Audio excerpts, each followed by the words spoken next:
Merhaba, Teknoloji'ye hoş geldiniz. Bir başka içerikle karşınızdayız. Bu videoda masamda gördüğünüz Royal Clutch'ın klavyelerini inceleyeceğiz. Hepsi birbirinden farklı form faktörlere sahip, farklı özellikleri var. Ucuzdan pahalıya doğru farklı switchlerde birçok klavyeye bakacağız. Tabii bu klavyeleri incelememiz için bizlere gönderen Sinerji Bilgisayar'a öncelikle teşekkürlerimizi sunalım ve switchlerle başlayalım. Burada gördüğünüz 12 tane klavyenin içerisinde toplamda 7 farklı switch kullanıldı. Bunların hepsini biz kategorize ettik. Switchlerin özelliklerini rahatlıkla anlayabilmeniz için de güzel bir tablo oluşturduk. Bu tablonun içerisinde neler var? Ekrana da şu anda geldi. İşte switch'in türü var, basım gücü var, basım mesafesi, aktivasyon noktası, basım ömrü, ses seviyesi gibi özellikleri tek tek belirttik, sizlerle paylaştık ki birazdan da bu switchlerin seslerini, klavyelerin seslerini size ayrı ayrı dinleteceğiz. Bunun dışında masamdaki klavyelerde ne var? Kablosuz seçenekte klavyeler var, kablolu klavyeler var. Kablosuz klavyeler dongle'la geliyor. Hem wireless olarak bağlayabiliyorsunuz ya da Bluetooth üzerinden cihazlarla eşleştirebiliyorsunuz. 3 farklı cihaza kadar klavyeleri eşleştirebiliyorsunuz. Mesela ben Mac kullanıyorum. Mac'te Bluetooth'la eşleştirdim. Dongle'ı PC'ye taktım. Tek klavyeyle çalışırken sadece masamı değiştiriyorum. Klavyeyi yanıma alıyorum ve kullanmaya devam ediyorum. Şimdi bunların hepsi mekanik klavye. Ki switchler demişken de şunu hatırlatalım. Bu switchlerin hepsi hot swappable, yani değiştirilebilir switchler. Kutunun içerisinden her aldığınız klavyeden 4 tane yedek switch çıkıyor. Sadece buradaki full size klavyeden çıkmıyor. O da neden onu bilmiyoruz. Onun dışında ortak özelliklerde ne var? İşte 4 tane switch çıkıyor dedik kutudan. Switch sökme aparatı çıkıyor. Kablo çıkıyor. Bununla birlikte şöyle bir güzellik var. Mesela siyah klavye aldıysanız kablo siyah geliyor. Beyaz aldıysanız beyaz geliyor. Bunun dışında tüm klavyelerin ortak özelliği RGB aydınlatmaya sahip olması. Tabii farklılıkları çok. Birazdan detaylarına geçeceğiz. Bir de yazılım desteği var. Özellikle kablosuz klavyelerin hepsinde Royal Clutch'ın yazılımını otomatikman kullanabiliyorsunuz. Hiçbir problem yaşamıyorsunuz. Ama bazı klavyelerde farklı metotlar uygulamak gerekiyor. Tabii bu klavyelerin tasarımı da önemli. İçerisinde kimilerinin 4, kimilerinin 5, kimilerinin ise 7 farklı katman bulunuyor. Kasket dizayn olarak geçiyor bunlar. Neye yarıyor? Klavyenin daha oturaklı ve tok ses vermesine yarıyor ki birazdan da ses testlerinde bunlara detaylı olarak bakacağız. Masamdaki klavyelerden sadece ikisi Türkçe dizilime sahip. Bunu özellikle belirtmek istiyoruz. R65 ile başlıyoruz. İlk modelimiz. Tasarımı oldukça güzel, renkler de güzel. Siyah, gri, bej renkler hakim. Sağ üst tarafta bir tane ses açma kapama veya özelleştirebileceğiniz bir tekerlek, düğme var. Bunun dışında bu kablolu bir versiyon, kablolu bir klavye. İçerisinde creamy switch kullanılıyor. Ses seviyesi düşük diyebiliriz diğer switchlere göre. Arka taraf komple siyah. Burada 2 farklı kademede ayak var, yükseltici ayak. Klavyenin kaymaması için kauçuklar da konulmuş. Bu güzel bir klavye. En ufak form faktörlerden bir tanesi R65. Şimdi gelin bir sesini dinleyelim, ardından devam edelim.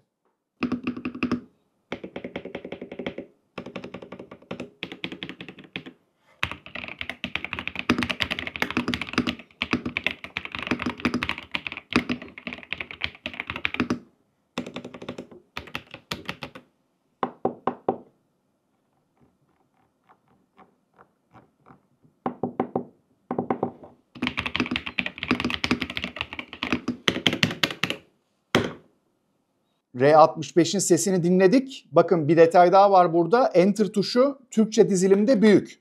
Şimdi geldik R65'in İngilizce dizilimdeki klavyesine. Burada Enter tuşu farklı, ufak. Ben büyük olanı tercih ediyorum.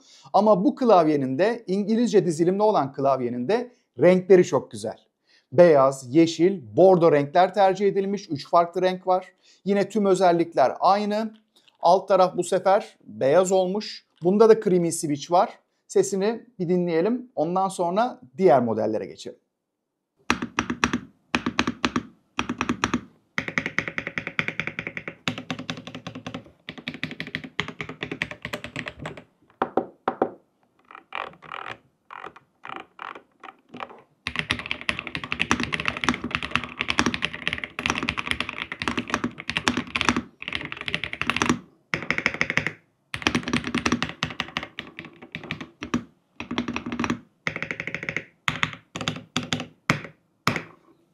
Şimdi creamy switch'li klavyelere baktık. Bir de red switch'liye bakalım.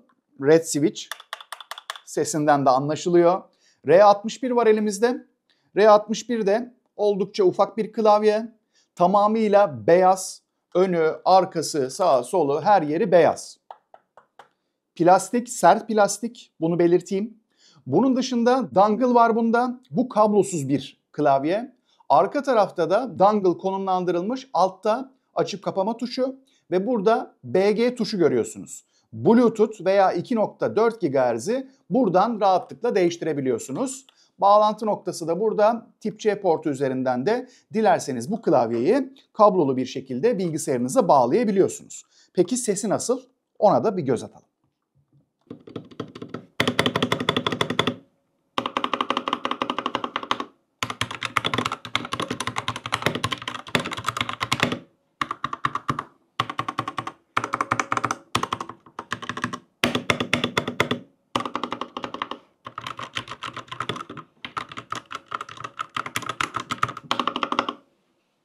RK61'e baktık. Şimdi RK61 Plus var sırada.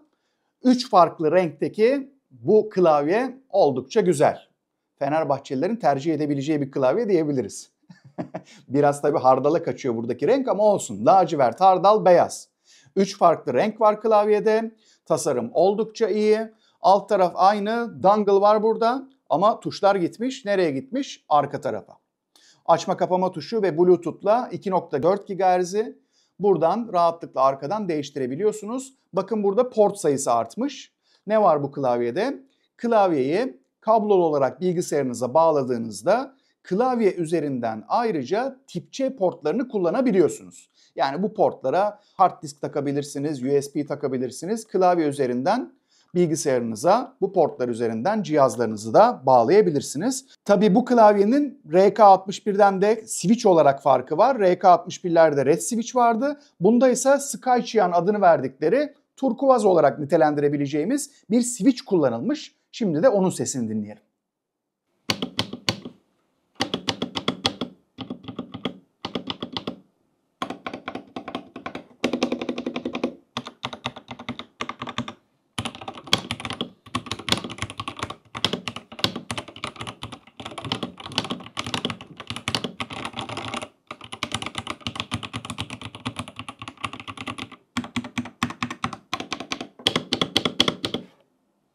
Yine %65 form faktöre sahip bir diğer klavyeyle devam edelim. Bakın buradaki klavye çok fazla ayrıntı içeriyor. %65'lik bir klavye ama üst tarafta açma kapama tuşu, 2.4 GHz, Bluetooth bağlantıları, 3 farklı cihaz. İşte kaydı durdurma, başlatma, ileri sarma, sağ tarafta yine ses yükseltme, açma tekerleği var. Yanına da bir turntable deseni yapmışlar. Beyaz, mavi ve hafif gri ağırlıklı bir klavye. Arka tarafı da mavi tonlarında ve bakın burada pick-up plağımız var. Pick-up iğnesi var. Böyle güzel bir şekil yapmışlar. Arka tarafında bir tane tip A, bir tane de tip C girişi var.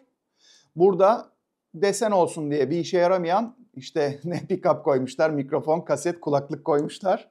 Yan tarafta da dongle'ı var. Dongle'ı burada yan tarafta konumlandırmışlar. Sol tarafta duruyor. Bir tane de ekranımız var.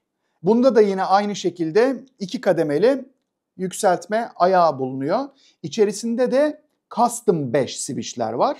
Hep farklı farklı switch'lerle devam ediyoruz. Bakalım bu Custom 5'in de sesi nasılmış?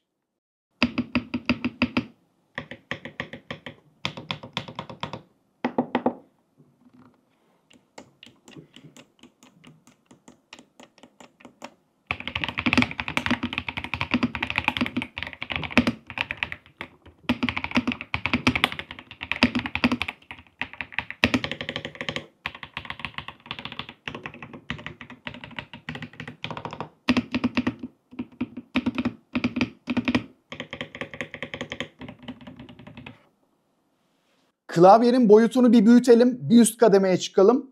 %70 form faktördeyiz. Royal Clash'ın M70 serisi. Bu da Custom 5 switch'e sahip. Burada biraz daha böyle fil dişine çalan güzel bir renk var. Yine gri ve hafif yeşile kaçan bir gri, 3 farklı tonda bir klavye. Ama baktığımızda solda işte burada makro tuşlarını görüyoruz. 5 tane makro tuşu. Yine üst tarafta açma kapama, 2.4 GHz Bluetooth bağlantıları, işte sesi oynatma, ileri sarma, geri alma ve en sağda da güzel çevrilebilen bir tekerleğimiz var. Bir tane de ekranımız var. Ekrandan bataryanın ne kadar kaldığını, hangi bağlantıyla klavyenin cihazlarla eşleştiğini görebiliyoruz. Klavyenin arkasında need keyboard, not friend diyor. Yani diyor ki benim klavyeye ihtiyacım var, arkadaşa değil. Bir göndermede bulunmuşlar. 2 tane burada girişimiz var. Yine tip A, tip C. Bir de dongle'ı oturtabileceğimiz bir yuva yapmışlar. Bu yuva da mıknatıslı, gayet güzel olmuş. Bu M70'lerde Royal Clutch'ın versiyon 2.0 dongle'ı kullanılıyor. Biraz daha geliştirilmiş, bağlantıyı daha stabil halde sağlayan bir dongle bu. Peki sesi nasıl? Ona da bir göz atalım.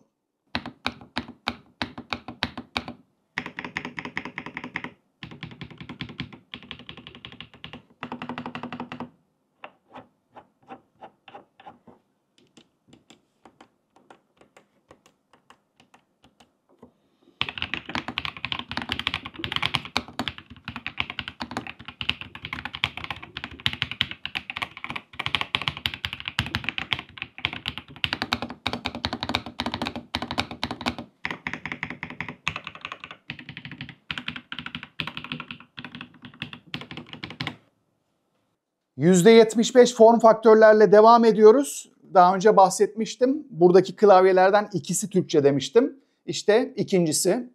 Oldukça güzel bir model. %75 R75. Büyük enter tuşumuz var. Beyaz fil dişi renklerinde mor.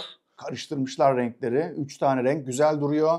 Space tuşunun üstünde de sarı var.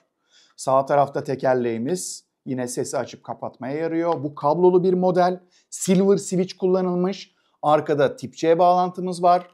Yine baktığımızda alt tarafta sert plastik kullanılmış. Ve 2 kademeli de yine yükselticimiz mevcut. Bu arada şöyle bir güzellik var. Bakın buradaki keycap'lerde 2 katmanlı bunlar. Peki bu silver switch'ler nasıl ses çıkarıyor? Şimdi onu dinleyelim.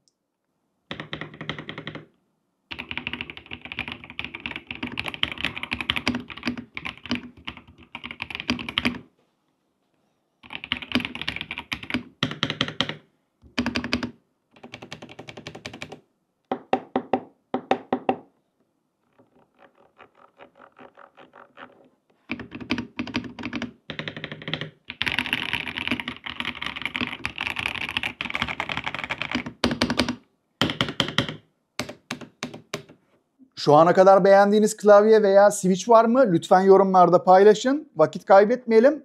Bir diğer klavyeyle devam edelim. Yine 75 faktörle devam ediyoruz. Form faktörüyle. Ne var elimizde? Bu sefer M75 var. Bir önceki klavyeye göre ne gibi benzerlik var? Aynı switch kullanılıyor. Yine silver switch'ler var. Ama bunun rengi çok daha güzel. Ve bir de minik ekran var. Bakın kasada böyle bebek mavisi, uçuk mavi diyebileceğimiz güzel bir mavi tonu kullanılmış, mor kullanılmış ve beyaz renkler. 3 farklı renkte. Burada tekerlek tamamen beyaz. Yine özelleştirebiliyorsunuz. Sağ alt tarafta ufak bir ekranımız var. Klavyenin batarya durumunu buradan kontrol edebiliyorsunuz. Hangi bağlantı tipiyle bağlı olduğunu buradan görebiliyorsunuz. Klavyenin arka tarafına baktığımızda dongle arkada konumlandırılmış. 2 tane tip C portu bulunuyor. Bir tanesi direkt klavyeyi bilgisayara bağlamak için. Diğeri de klavyenize ekstra bir cihaz bağlamak için. Alt tarafta da 2 renkli tasarım devam ediyor. Mavi ve beyaz. 2 tane de yine yükseltici ayağımız mevcut. Bunun da bir sesine bakalım. Ondan sonra diğer 75 form faktörlü klavyelerle devam edelim.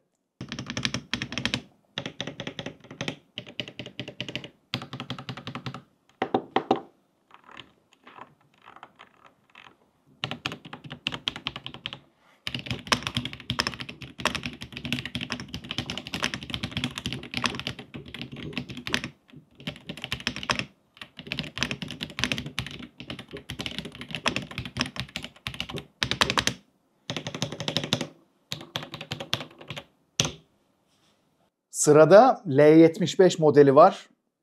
Açıkçası bizim en çok hoşumuza giden modellerden bir tanesi bu. Retro bir görünüme sahip.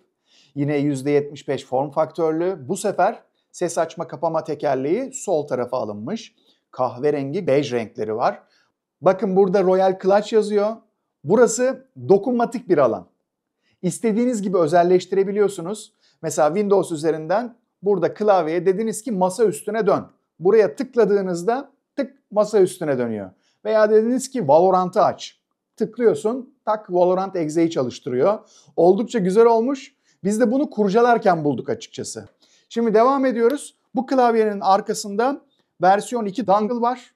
Yine bir tip C girişimiz, bir tane tip A girişimiz ve burada Bluetooth'la 2.4 GHz'i seçebileceğimiz switch'imiz var. Arka tarafta da yine bu sefer burada kahverengi bej renklerini görüyoruz. Yine 2 tane kademeli ayağımız var. Kademeli ayakların altında da bakın güzel ince bir detay bu. Burada da kauçuklar konumlandırılmış. Hoşumuza gitti. Bunun içerisinde hangi switch var? Custom Cream switch'ler var. Bakalım sesi nasılmış.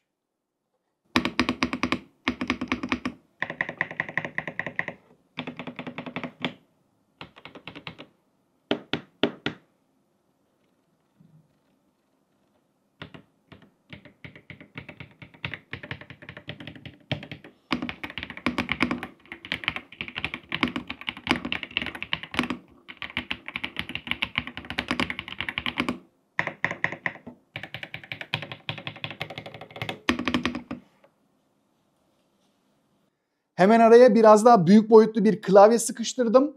Çünkü bunda da aynı şekilde Custom Cream switch'ler bulunuyor. Bunun tasarımı da çok güzel. Özellikle iş yapanlar için buradaki işte numpad kısmı değil mi? Tık tık tık tık tık tık tık. 1, 2, 3, 4, 5, 6, 7, 8, 9. Yani bu neredeyse full size bir klavye. Arada kırpılmış bir iki tane tuşu var. Ama çok da güzel özellikleri var. Bakın renkleri çok hoş. Arkada bağlantılarımız var. Tip C, tip A, açıp kapama. Sol tarafta yine dongle konumlandırılmış. Ve klavyenin üstünde sağ tarafta çok güzel bir ekran ve bir de tekerleğimiz var. Ne yapabiliyoruz bu ekrandan? Onu da kısaca sizlere gösterelim. Şimdi ekran üzerinden Bluetooth 1, 2, 3 veya 2.4 GHz bağlantı seçeneklerini ya da USB'yi seçebiliyoruz. Bunun dışında dizilimi değiştirebiliyoruz. Klavyedeki aydınlatma efektlerini değiştirebiliyoruz. Ki burada 19 tane farklı efekt var. Onları da şu anda ekranlara getiriyoruz. Diğer klavyelerde de benzer efektler var. Yani hepsini de tek tek göstermek yerine en azından buraya kadar videoları izleyenler bunun da aydınlatmasını şu anda görüyorlar. Bütün klavyelerde aynı efekt ve aydınlatmalar var. İsterseniz buradan klavye üzerinden yine ne yapabiliyorsunuz? Tek bir renk seçebiliyorsunuz, parlaklığı ayarlayabiliyorsunuz, hızı değiştirebiliyorsunuz. Bir de dil bölümü var. Burada da sadece İngilizce ile Çince mevcut. Gelin şimdi bir de bu klavyenin sesini, switchlerini dinleyelim.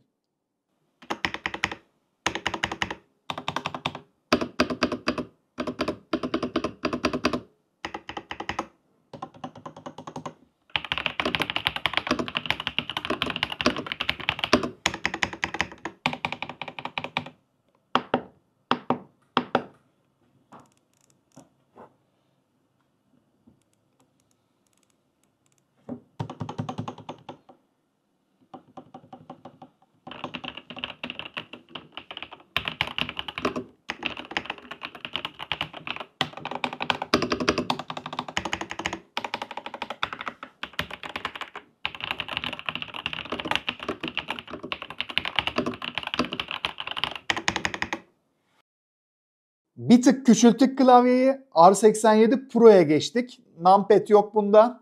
Güzel. Burada neler var? İşte fonksiyon tuşlarımız var. Sağda yine tekerleğimiz mevcut. Arka tarafta komple beyaz bir yapı ve bu bir kablolu klavye. Bunda kullanılan da Creamy Switch. Farklı farklı switchlerden bir tanesi bu da. Bunun da bir sesini dinleyelim. Ardından son klavyeye geçelim.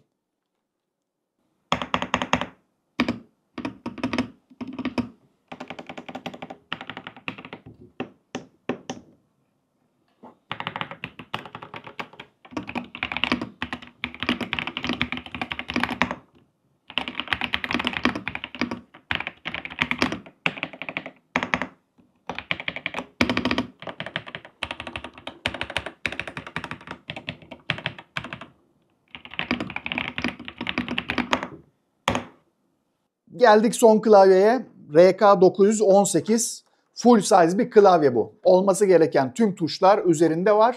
Bunun kasası üst taraf alüminyum, alt taraf plastik. Ne var bu klavyede ekstra? Bileklik desteği var. Ki bileklik desteği de oldukça sağlam. Menteşelerle tutturulmuş. Plastik ama menteşelerle tutturulmuş. Bu güzel bir detay. Bunun yazılım desteği yok. Kutusundan 4 tane yedek switch çıkmıyor. Sadece aydınlatmaları klavye üzerinden kontrol edebiliyorsunuz. Klavyenin alt tarafı komple şeffaf. Aydınlatmaları oldukça güzel yansıtıyor. Hangi switch kullanılmış bunda? Red switchler. Bir de sesini dinleyelim, ardından genel değerlendirmeye geçelim.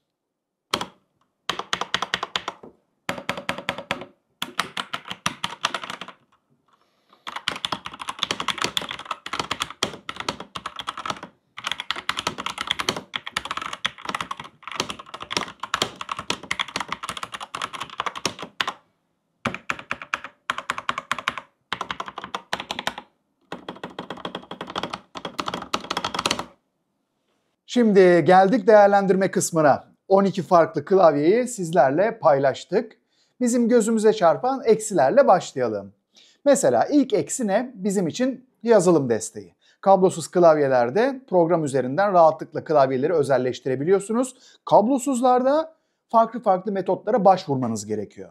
Bazı klavyeleri özelleştirmek için tarayıcınızdan drive.rkgaming.com'a girmeniz gerekiyor. Oraya girdiğinizde klavyenin ayarlarını da web tarayıcısı üzerinden yapabiliyorsunuz. Bu güzel bir seçenek olmuş. Geldik üçüncü metoda. Üçüncü metot biraz daha meşakkatli bir metot. Via App adı verilen bir program var. Bu programı bilgisayarınıza kuruyorsunuz. Ardından klavyenin, Royal Clutch'ın resmi sayfasına gidiyorsunuz. Klavyenize ait olan JSON dosyasını alıp bilgisayarınıza indiriyorsunuz. V-App'in içerisine atıyorsunuz ve ardından uygulama sizin klavyenizi görüyor ve değişiklikleri de yapmanıza imkan tanıyor. Yani en azından tek bir program olsa hepsi tek bir seferde tek bir programdan kontrol edilebilse. İkinci eksi bence Türkçe dizilimli klavyelerin sayısının az olması. Burada 12 farklı klavye var, sadece 2 tanesi Türkçe. Bizim gözümüze çarpan bir diğer eksi ise site içerisindeki içerikler. Çünkü klavyelerle ilgili özelliklere, detaylara ulaşmak istediğinizde oldukça zorlanıyorsunuz. Kiminde eksik bilgiler var, kiminde hiç belirtilmeyen detaylar var. Mesela bazı klavyelerin miliamperlerinin, batarya kapasitelerinin kaç olduğunu ulaşamadık. Bazılarının switchlerini teyit edemedik. Sonrasında bulduk da en azından bu zengin içeriğin biraz daha düzenlenerek son kullanıcıya sunulmasında fayda olduğunu biz düşünüyoruz. Geldik artı taraflarına. Hepsi mekanik klavye bunların. Keycap'ler çok güzel. Sadece şu ikisinde tek taraflı keycap'ler kullanılmış, tek katmanlı. Bu arada switchlerin hepsi önceden yağlanıp geliyor ki Retro'da yok. Bütün klavyelerde tek tek test ettik. Bunun sebebi de çok güzel 4, 5, 7 katmanlı kasket tasarımına sahip olması klavyelerin. Bunların hepsi çok hoşumuza gitti. İşte zevkinize göre, renk seçiminize göre, boyutuna göre farklı klavyeler mevcut. Şimdi gelelim bizim en çok beğendiğimiz klavyelere. 3 numarayla başlayalım. Tahmin edebileceğiniz gibi Türkçe dizilime sahip R75 modeli. Bunun renkleri, form faktörü ve özellikleri bizim çok hoşumuza gitti. Özellikle de sesi. Silver switch'ler var bunda. Oldukça güzel bir klavye. İkinci sırada full size klavye var. Beğendiğimiz S98 modeli. Bu klavye diğerlerine göre biraz daha ağır ama çok oturaklı, çok güzel. Burada ekranın olması büyük bir artı.